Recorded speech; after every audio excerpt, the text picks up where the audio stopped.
السلام عليكم ورحمة الله وبركاته. هنعمل مع بعض النهاردة طاجن بامية بالطشة. يلا نسمي الله ونبدأ. معانا المكونات: نص كيلو بامية خضراء او حمرا زي ما تحبي، ده بصلية مفرومة متوسطة مفرومة، 5 فصوص توم كبار، معلقة هريسة فلفل، طماطم مضروبة في الخلاط ومتصفية، ملح وفلفل اسمر وكزبرة. دي بس البهارات معانا، او مكعب مرقة دجاج كمان انا نسيت اقول لكم عليه. جبنا حلة حطينا فيها شوية زيت ومعلقة زبدة او معلقة دهن العجل اللي انا مسيحاه. وبعد كده هنروح هنسيبهم يسخنوا وهنحط البصلايه. هنشيل بس الحاجات اللي في الدهن دي هنشيلها على جنب عشان ما تجيش في بق حد هو بياكل. وبعد كده هنحط البصلايه يا جماعه، ما بتيجي تضربوها في الكبه بتحطوا معاها ربع معلقه ملح صغيره عشان لو اتركنت مثلا تبقى ما تطلعش الريحه، فدي لازم تحطوا معاها ملح في اي حاجه يعني ما تيجي تضربوا البصلايه. حطينا البصلايه وهسيبها تصفر، وبعد كده اصفرت احط بقى قد ربع كميه التوم اللي معانا ديت. وكذلك التوم لما تضربوه برضو في الكبة او في الهون تحطوا معاه معلقه يعني معلقه سنه ملح صغيره خالص عشان برضو ما يطلعش ريحه.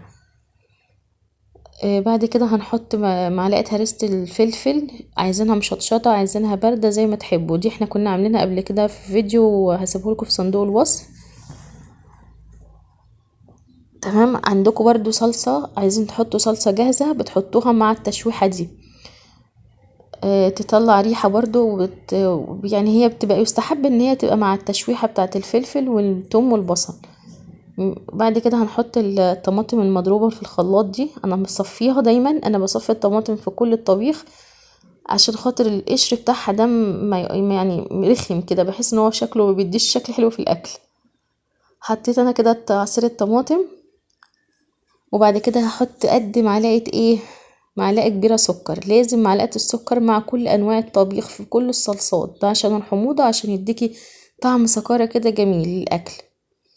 هسيبها بقى تتسبك شوية، هعلي عليها النار في الاول، بعد كده هخلي النار هادية يا دوبك تشرب ميتها وهنرجع مع بعض.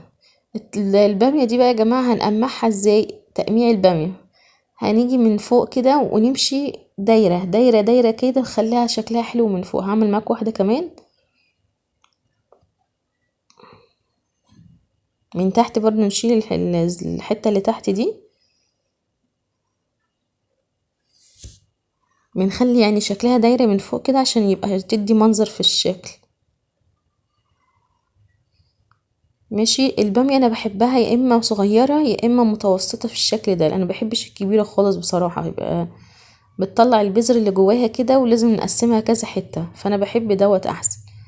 هي كده الصلصة اتسبكت معايا، هحط بقى البهارات بتاعتنا: الملح الفلفل الاسمر والكزبرة، ومعانا مكعب مرق الدجاج.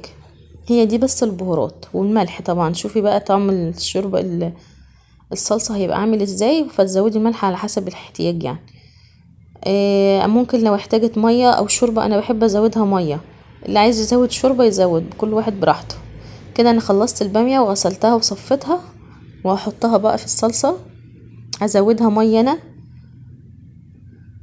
او شوربة زي ما تحبوا وزي ما قلتلكوا.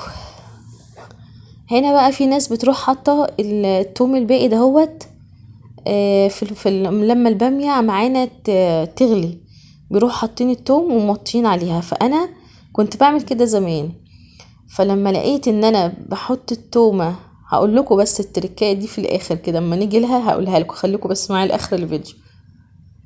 خلاص كده هي البامية كانت استوت، وكان عندي لحمة، حطيت قطعة لحمة فيها دهن كده عشان تخلي طعمها حلو. ايه التركية بقى؟ التومة انا زي ما قلت لكم ما بحطهاش نية، بقيت اعملها طشة زي بتاعه طشة الملوخية، بهرسها واحط معاها سنة ملح وكزبرة ومعلقة الدهن العجالي او معلقة الزبدة، واروح طشها على وش البامية بعد ما تستوي البامية. وخلاص كده احنا غرفنا الطاجن، احلى طاجن بامية بالطشة. السلام عليكم ورحمة الله وبركاته.